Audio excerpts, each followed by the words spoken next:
I'm here to answer the question, how to make clarified butter, what is clarified butter, and why would anyone make it, and what's its function, okay? Clarified butter is the term that is used to describe butter fat that is free of water, casing solids, and or milk solids, which are the components that hold sticks or pounds of butter together, okay? So removing the water or the milk solids and the casing solids, which 95, 98% of are all water anyway, I'm going to show you two different processes to do that. The first one is I have a pound of butter in this saucepan here, and I'm going to bring that to a boil. Now, the water that's in the clarified butter is going to crackle once it begins boiling. Well, as long as it's crackling, that means that there's still water in it. As soon as it stops crackling, it'll be clarified butter. Then I'm going to strain it into a triple thickness cheesecloth thing that I have here sitting in a bowl. Okay? That would be the old version and way, traditional way that clarified butter is made. Boil it and strain it. Okay? Another way of doing it is I took a pound of butter over in this other saucepan here, and I slowly melted it. Okay? Now, when I slowly melted it, let me switch these pots on you real quick here. When I slowly melted it, and you'll notice that the scum or the casing solids came to the top. Now, I'm going to skim them off with a ladle.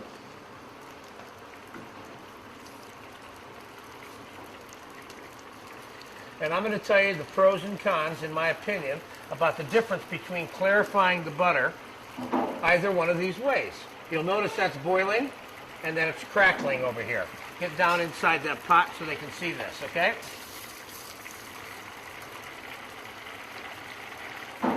See that thing? It's boiling and crackling. Now over here again, I'm just removing the scum. Now, at this point, now that I have the top layer of scum off, all I have to do is remove the fat. Now, I can remove the fat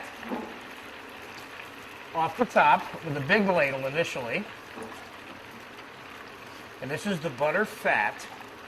Okay, now this just about stopped.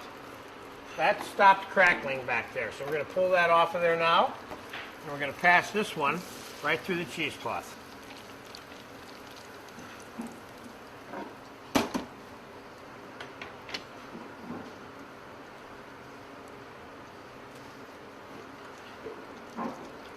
Okay.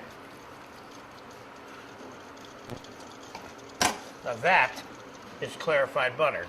Okay? That's version 1. We're back over here to the saucepan now over here. And we're going to remove the balance of the fat that we can. Being careful, because on the bottom of this pan is all that water. And we don't want it mixed into our butter fat. Okay?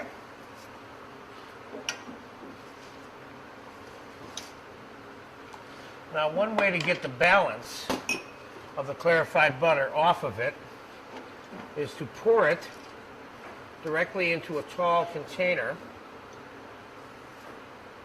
like this glass right here.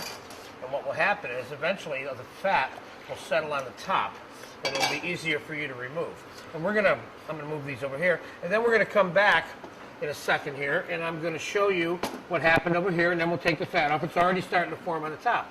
But I want to bring the camera up here to my face again, and I'm going to tell you what the pros and cons are between these two differences and what clarified butter is used for and why you do this to begin with. Here's my pros and cons on these two ways of, quote, clarifying butter, if you will. When you clarify butter this way, you are heating the butter extensively.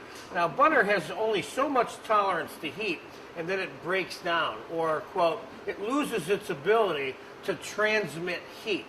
In other words, if you were using this clarified butter to saute something that took 5 full minutes to saute, this butter may not be able to last 5 full minutes of sauteing because it's already got 1.5 to 2 minutes on it already from the boiling process.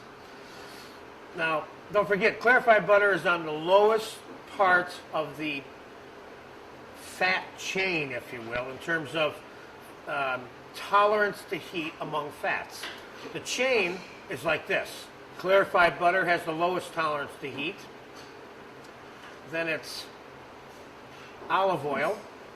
Then it's duck fat. Then it's goose fat. That would be the 4 primaries, okay? So if you wanted to saute something long term, I'd either use a little bit of olive oil and some clarified butter, which might help the browning process and possibly the flavor. But you'll notice here that we have a lot of fat now on top of this that has separated itself from the bottom. You see?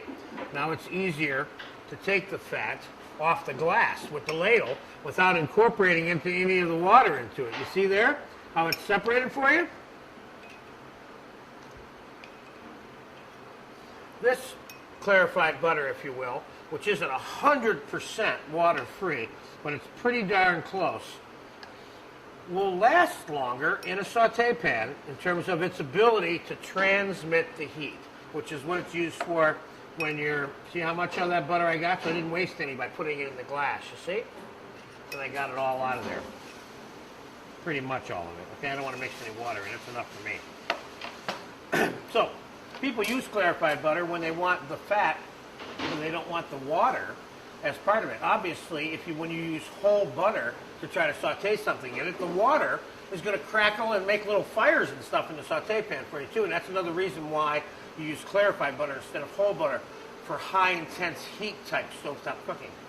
Other than that, clarified butter is used to dribble and drab on all kinds of things, and it's one of the things that you can use in hollandaise sauce and béarnaise sauce and things like that. But mainly it's for cooking and seasoning foods with and oiling things and that sort of thing. So there's your 2 versions of clarified butter. I hope that answers all your questions.